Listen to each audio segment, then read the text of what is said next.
এই টাকা নিয়ে যাচ্ছেন এবং এটার বিভিন্ন অর্থ করার জন্য বিভিন্ন ধরনের একটা নাটক সাজানো হয়েছে। যে আমাদের একজন দায়িত্বশীল গতকালকে আজকে তিনি ঢাকা থেকে গিয়েছেন সৈয়দপুর বিমানবন্দরে এবং সেখানে আইনশৃঙ্খলা বাহিনী তাকে একটা সাজানো নাটক করেছেন। তিনি তার বক্তব্য স্পষ্ট করেছেন যে আমার ব্যবসায়ের জন্য আমি আসা যাওয়া করি, ব্যাংক বন্ধ, আমাকে কিছু লেনদেন করতে হয়, এই জন্য তার সাথে কিছু নগদ টাকা ছিল, যেটি খুবই স্বাভাবিক। একজন মানুষ ব্যবসা করতে পারেন, তার পরিবারের প্রয়োজনে বা অন্য প্রয়োজনে তিনি এটা ক্যারি করতে পারেন। এয়ারপোর্টের মতো একটা রেস্ট্রিক্টেড এরিয়াতে যেখানে খুবই লিমিটেড মানুষের চলাফেরা, সেখানে একটা নাটক সাজানো হয়েছে যে তিনি এই টাকা নিয়ে যাচ্ছেন এবং এটার বিভিন্ন অর্থ করার জন্য বিভিন্ন ধরনের বলা হচ্ছে নিউজ করা হচ্ছে। ইতিমধ্যে তিনি একজন বয়স্ক লোক, একজন দায়িত্বশীল ব্যক্তি আমাদের, তিনি অসুস্থ হয়ে পড়েছেন মেন্টালি এই টর্চারের কারণে। তিনি এই মুহূর্তে হাসপাতালে আছেন, রংপুর হাসপাতালে তাকে নেওয়া হচ্ছে।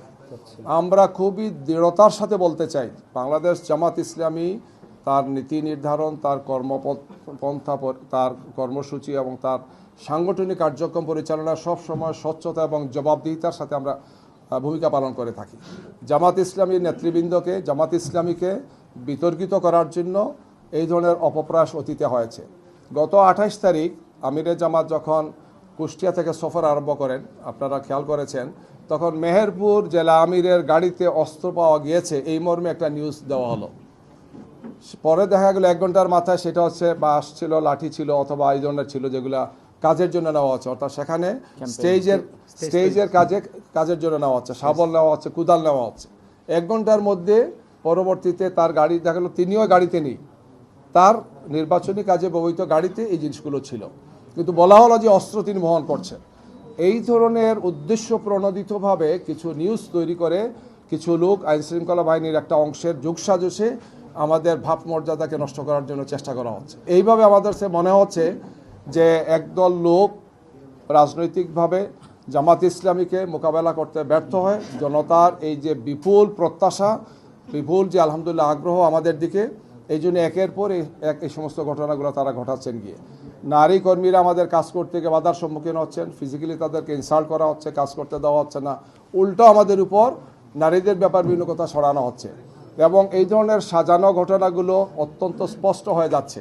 একটা ঘটনা ঘটে, এক জায়গা থেকে তারা প্রেস ব্রিফিং করেন, তারপরে গিয়ে তারা আবার নির্বাচন কমিশনে হাজির হন, এগুলো নিয়ে তারা অভিযোগ করেন। মানে এটা রিলেটেড, একটার সাথে একটা রিলেটেড, অর্থাৎ এই ধরনের একটা ঘটনা সাজানো হবে, তাৎক্ষণিকভাবে সেটা ব্রিফিং হবে, তারপর সেটা ইসিতে যাবেন অথবা একটা কর্মসূচি দেবেন। এটা সুস্থ রাজনৈতিক চর্চা নয়।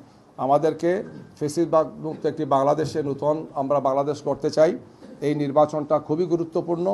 জনগণ যাতে সুন্দর, সুষ্ঠুভাবে, শান্তিপূর্ণভাবে নির্বাচনে অংশগ্রহণ করে, উৎসবমুখর পরিবেশে অংশগ্রহণ করে।